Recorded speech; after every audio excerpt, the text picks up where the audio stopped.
Hello, and thanks so much for joining us. I'm Carol Jenkins. The program is Black America, and my guest today has directed and produced 38 films. He'll argue about the exact number for his production company, 40 Acres and a Mule, in which he's won numerous awards, such as an Academy Award, a Primetime Emmy Award, 2 Peabodys, and so many more. And for work on such films as School Days, Do the Right Thing, Malcolm X, Black Klansman, and the list goes on. Joining me is none other than actor, screenwriter, director, and producer Spike Lee, and Brooklyn boy, Spike Lee. Thank you. Thank you for having me on your show. You are so welcome. It is such a pleasure. Shelton. It's been a minute though, right? It has been. Well, we're here today. It has been about 30 or 40 years, right? But Not that because long. I know, but we should say that I was actually in a Spike Lee film, which I'm very proud of. I listed on my bio. I was in Girl 6, but not one of the girls. So Nah. it was such a thrill to watch you direct. You know, I was playing a reporter. You know, That wasn't a stretch, right? right. But delighted to be in that film. But 38.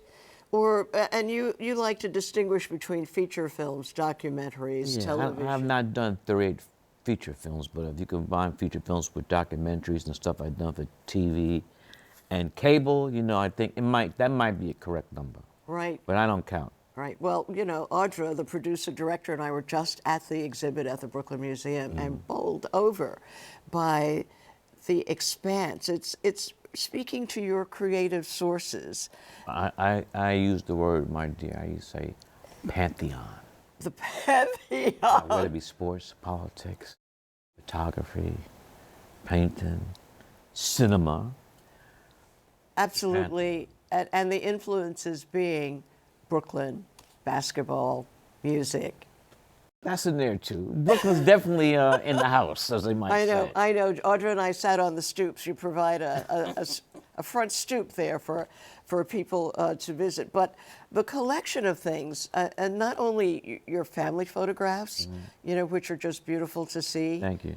I understand that your grandmother was the one who supported you through your college and film school efforts. My grandmother lived to be 100 years old. 100. And she taught art for 50 years. And for 50 years saved their Social Security checks for her grandchildren's education. Social Security check. And I was the firstborn, first grandchild. Right. That's I the had way. first dibs. That's the way it's done. In my family, it was savings bonds that got passed along for the. But your we had to do. We had to do. Right. So she was the one who made sure that you went to Morehouse and then went to NYU. She went to Spelman. My mother went to Spelman. My father and grandfather went to Morehouse. So it was just, I'm a third generation Morehouse man. Third generation, and that was. Third generation. Wow. Educated Negroes. All of which, when you were living in Atlanta as a small child, though, and then. Only 1 year. I was born moved to Brooklyn. And then Brooklyn, so inspirational and meaningful to, you know, to everything that you did. But it's not just me. I mean, Barbara Streisand just put out her book. Oh, that's right, Barbara. She's from Erasmus High School in Brooklyn. I mean, we go, Aaron Copland, we go forever. The people, you know, I grew up in a neighborhood. I grew up in a neighborhood called Fort Greene. So there's a hospital there in Fort Greene called Cumberland Hospital. You know who's born there? Right. Mike Tyson and Michael Jordan. Really? The same hospital. Michael. We claim Michael. He was born in Fort Greene. Right. And I want to say about the exhibit, which is running through February, and we'll remind people again to go to. Right now is February 11th. 11th. Okay, great. But Black History Month. Shortest month of the year. The shortest month in the. I'm sure you're going to change that too, right? You have that on your bucket list of things you're going to change. But your collection of photographs, so we see you with Michael Jordan, those wonderful photographs of the two of you. For the Nike commercials way back in the day. Right. But also your collection of art, which I don't think I had been aware of. And Audra and I were wondering, where does he keep all of this, you know, when it's not on exhibit at the Brooklyn Museum, but just such beautiful, beautiful things. Thank you very much. But the genesis of this is that when people come to my office, they'll be like, damn, Spike, yo, you need to put this in a museum. So, it happened. So it happened. And the book that we have it on the table here, it weighs about 100 pounds. As Audra and I were struggling to carry our copies around, but just so beautiful artistically what you put in the book as well, in Thank you terms of very much. scenes from all of the films and stories, vignettes about putting it together. Girl 6, for instance, the one that I starred in. No, but that one, You were the star. right. You and Madonna. Right, yeah. Madonna, we're in that movie. You know, that you took over the entire floor of an office building to shoot, Lower Manhattan, yeah. you know, Lower Manhattan to shoot that. And so many of the other that you will see. So go to the museum, get the book. It is an extraordinary history of filmmaking, period. I would, Nice. you know, Let me ask you a question. What was the one piece that you saw in the exhibition that you said, like, well, if there's more than one, we could. no, I love, well, you know, I love Toni Morrison. You know, I So love. the portrait of her by Tim Akumura. Yes, I love that. The Cahinda see- Wiley. I see Right, that. right, right. Yeah. Yeah. Oh, it's that, right? The Cahinda Wiley. There were so many pieces. The old baseball photographs, Right. Jackie enlarged. Jackie Robinson. Jackie, right? You know, Brooklyn, one of Brooklyn's finest. so much there, and in terms of the source and the experiential room, so to speak, where you can see clips from some of the films and dance along. So but were you doing the butt? I was not doing the butt dance. Audra was, though. So let's talk about. I mean, we thought for so many years, I mean, that you should have been given the Academy Award from the get-go, you know, and you weren't, but you got it. You were honored in so many ways. And I think we have a clip of you receiving the award. I got two. One is the honorary, the other one is the you know. The honorary, very much deserved, and the other one was for Klansmen. So, Right. all right, so let's take a look at that clip and see if you were enthusiastic or not about winning. Charlie Wachtell, David Rabinowitz, and Kevin Wilmot inspired me.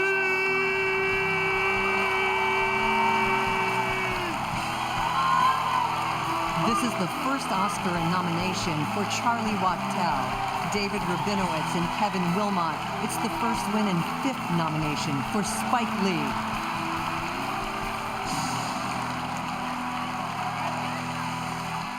Oh, yeah, I think you were a little excited. But I'm so happy that my Morehouse brother, Samuel Jackson, not dropped me.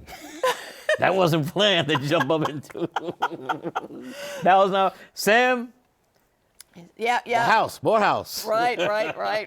Oh, that's great. So what a wonderful, wonderful moment. But we never had the opportunity to talk about how you felt about it, all those many years and all of those films, and somehow being excluded from the ultimate, what is considered to be the ultimate award.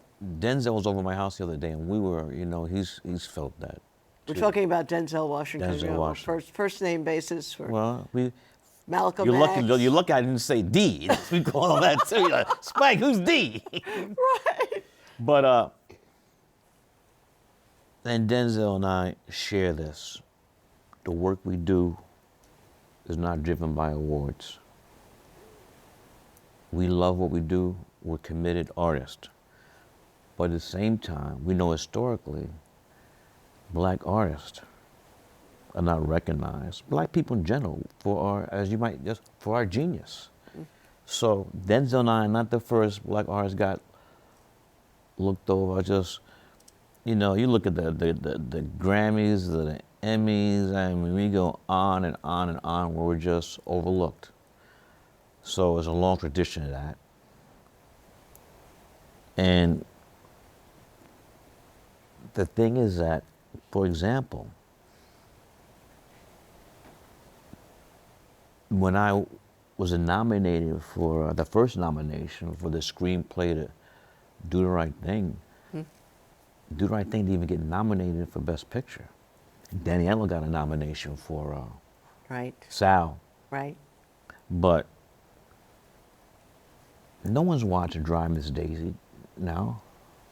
Which was the film that won, right? Best Picture. Driving Miss Davis. But they're still watching. They're still talking. Oh about it. yeah, Do the Right Thing is in the pantheon. I mean, that's Right. that's cinema history, and So we had the same thing with Black Klansman, with Green Book, and I said, damn man, every time somebody's driving somebody, I lose. right. And that, by the way, was Denzel's son, right? You had the next Oh yeah, generation. John David. John David Washington. was. And I don't think people watching Green Book now. So But they are watching your films, and that was one of the things. That, some of them. No, that was one of the things that in the museum exhibit that you suddenly realize, if you haven't realized it yet, how much you have influenced all of the years through all of your films, just the general life that everybody lives in this, in this country, certainly, understanding racism, understanding sexism. I mean, but here I'm on your set. I'm looking at the great Toni Morrison, Yeah, Frederick Douglass, my Morehouse brother, Dr. Martin Luther King, right. who was a senior. My father was a freshman. Uh-huh. Charlie Parker, Miles. I think Spike likes our set, right? This is Serena, the- my you've come sister to the- Serena, we got over here. You've come to the right place. And Brooklyn Girl. Brooklyn, Shirley Chisholm, ran Right? President of the United States of America. That's right. From Brooklyn, New York. Misty Copeland. Misty. My brother Wynton Marsalis. Right. So, Right. I'm. You're in the right. We have to get your Yeah. picture. I've been No, asking. no. There's nothing to do with No, we're me. gonna put- There's nothing to do with me. This is, artists and politicians, and we know when Serena, Huh? Right. her father, my daughter's gonna be the greatest. They're like, Negro, please. What? Playing tennis, crack vials on the court. The obstacles. I mean, we're not no golden follow yellow brick road. The wisdom. We had to Right. the road with a lot of rocks in it, and it's not paved. But we And push where- we push that side and keep it moving, Right, and right. we got to. Right. And I said to you, And I you're- put look, don't tell me you were a kid when you started watching me on TV. look, I just know that it was not easy for you. Right. The Well, we pi- all, it's never easy for pioneers. right. Right. It was quite a hustle. Quite Oh yeah, but you're here now, But- and you did your thing. So I just got thank you. Well, thank you for that. And No, it's the truth. one of the things about your films, Ossie Davis and Ruby Dee, who many of the younger film goers might not have known who they were, but you reintroduced them, you brought them back, and I think that is, one of the things that you also did in all of your films. You introduced the new actors and you honored those who had given so much of their. Black Clans was Harry, Mr. Belafonte. That was his last film. It was funny because every time he would see Mrs. Spike, why do you always have to use Ozzy? Can I be in one film? Every film is Ossie Davis. I said, that's okay, Mr. B. And So Harry is in the Black Klansman, Klansman that's as his last well. film. As well. So in fact, he signed the Carmen Jones poster for me. He said, on the set of a Black Klansman, finally I could live and die. because I'm in a Spike Lee joint. I'm in a Spike And Lee ironically, joint. that was his last film. Right. Well, it's in, in all of our obituaries that we'll read. And I, too, was in Girl 6. I don't want you talking about your obituary, please. Oh, no. I'm saying, for all of us. No. You put that in your voice. Many years from All right. now. Many, Come on. many for Yes. both of us and all of us. Yes. But I call you our resident philosopher, in addition to being a filmmaker. Dime store philosopher. No, Barbershop. no. The barbershop philosopher. No, so where are we now? Where do you see? This country? Yeah. I think that we're in a very dangerous time. There's a great film called The Year of Living Dangerously. And this guy, I don't call him by his name, I call him Agent Orange. If he becomes the next president, I mean, the stuff he's talking about doing,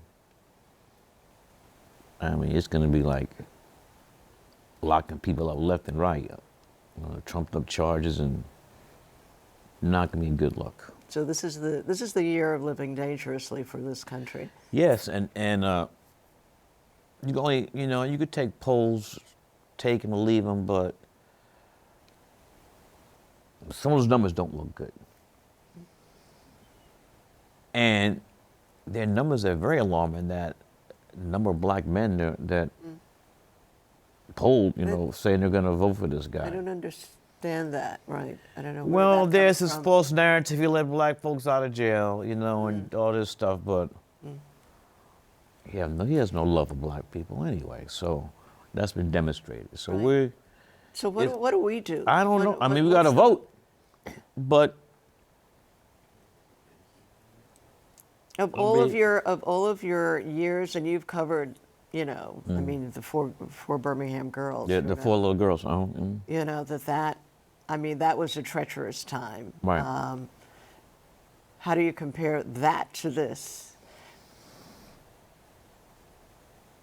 Well,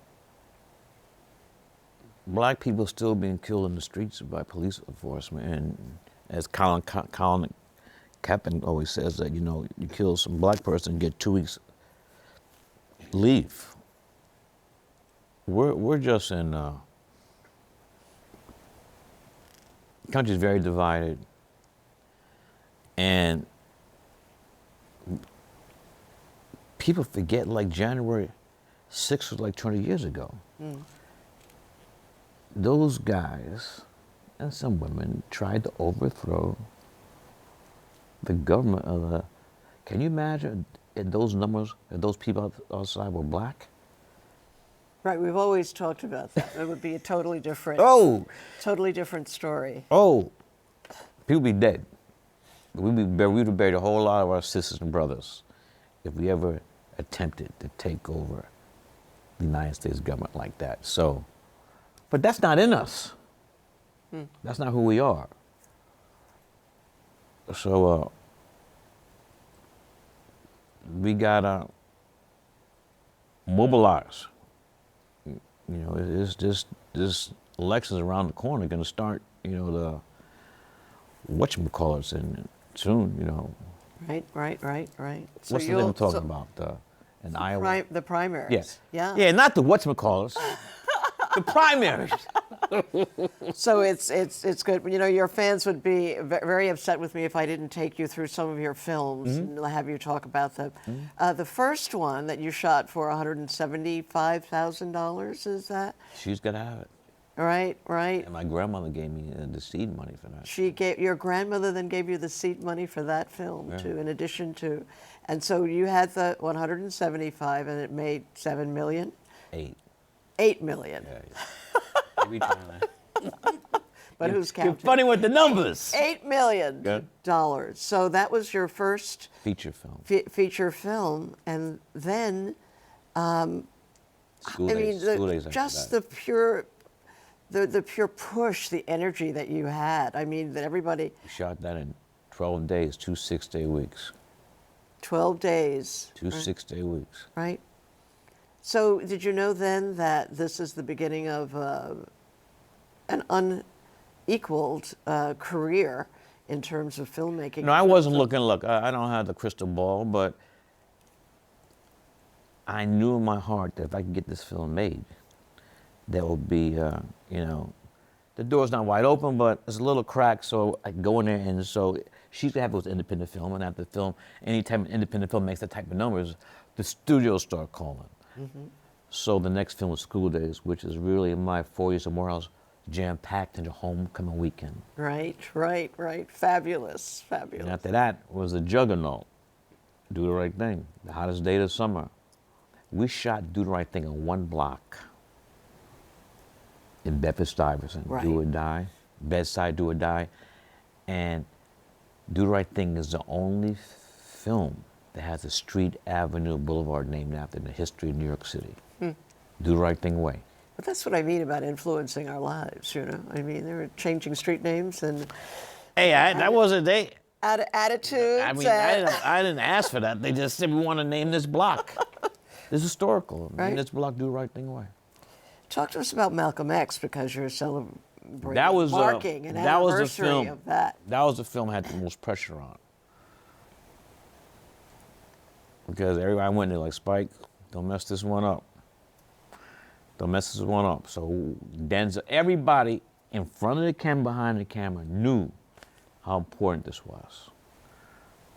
And I'm gonna tell this story often. Before we were gonna shoot, I had to go to Chicago. So we sat down. Right. I interviewed Farrakhan on And it was earlier. it surprised me. He said, Spike, I really don't care how you represent Malcolm X, but be very careful. How you represent me? Is that No, not him. He's not. He's Honorable Elijah Muhammad. right? So it was good.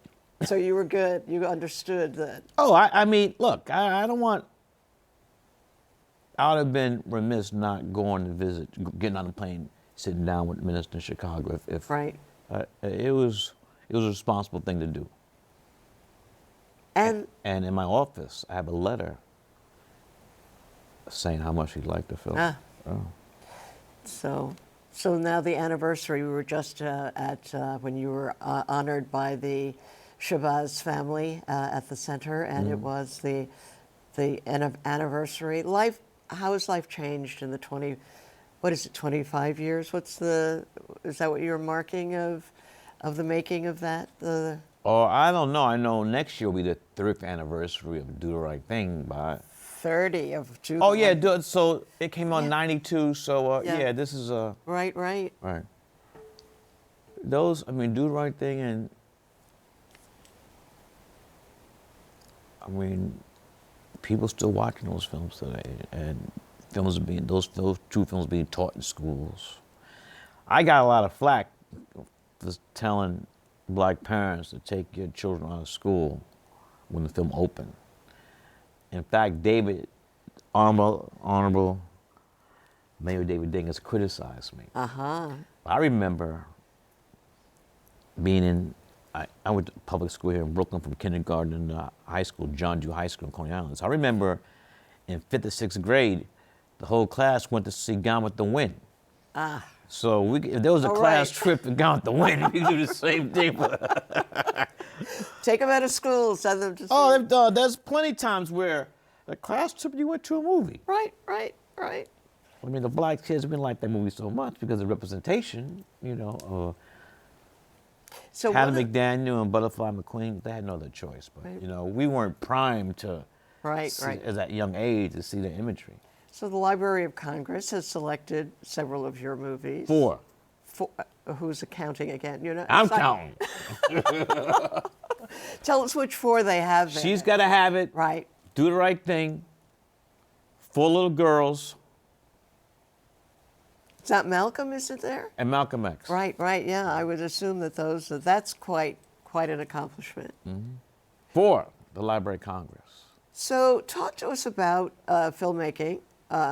SAG strike finally, as we Thank you, Jesus. record this. The issues at stake, AI. I'm very scared about this AI stuff. Talk to us a little bit about that and how it will affect your filmmaking. I mean, it's very important that the unions put their boots and high heels, not saying who's wearing what. Right. And- whatever and you whatever it wear. is. Whatever, right. Wave your flag, whatever it is, and to have our artistry, our humanity, our heart and soul to be replaced by some machine. And I mean, in addition to the scripts, but our likeness and our voices. that. Well, I can't tell all this stuff.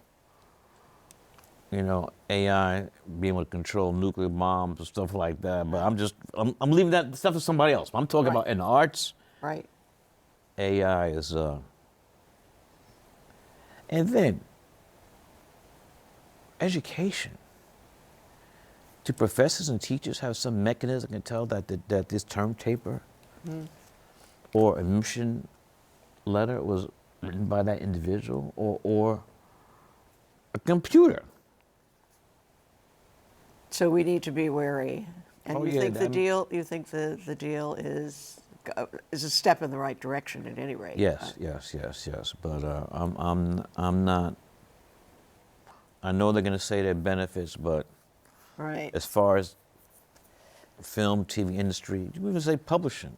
How do we know these novels out? I mean, they get a picture of anybody, create a picture, some fake bio. Right. It's all. It's rigged. It's all there. I don't know. I see another film about it in the Spike yeah. Lee joint coming up. Words of wisdom to the new filmmakers, to just people, to whatever. What is Spike Lee saying to folks these days? My first day of class, I say, you got to bust your. I guess ass, right? You can bust your ass, and I say for my Spanish-speaking students, you got to bust your culo. That this is a very hard industry, and you got to put the work in. And the most devious thing that's ever happened, when people are fed this false narrative that the hand of God is going to come out of heavens and anoint you, the next person, and you haven't done nothing. Like overnight sensation. And all these people say overnight sensations. They leave out, you know, they were given blood to eat and whatever. So you got to put the work in. Got to put the work in. Got to. There's no. Okay. You can't take that shortcut. You're shortcutting yourself. Right. Well, those are great words to end on. Thank you. I hope we'll have a chance to talk again. Oh yeah, we're both gonna be here. Forever. Thank you so much, Spike. Thank you, sister. For I- being here, my darling. Much love. Oh. Much love. Much love. Award-winning director, producer, actor, writer, philosopher. Well, you're leaving out something.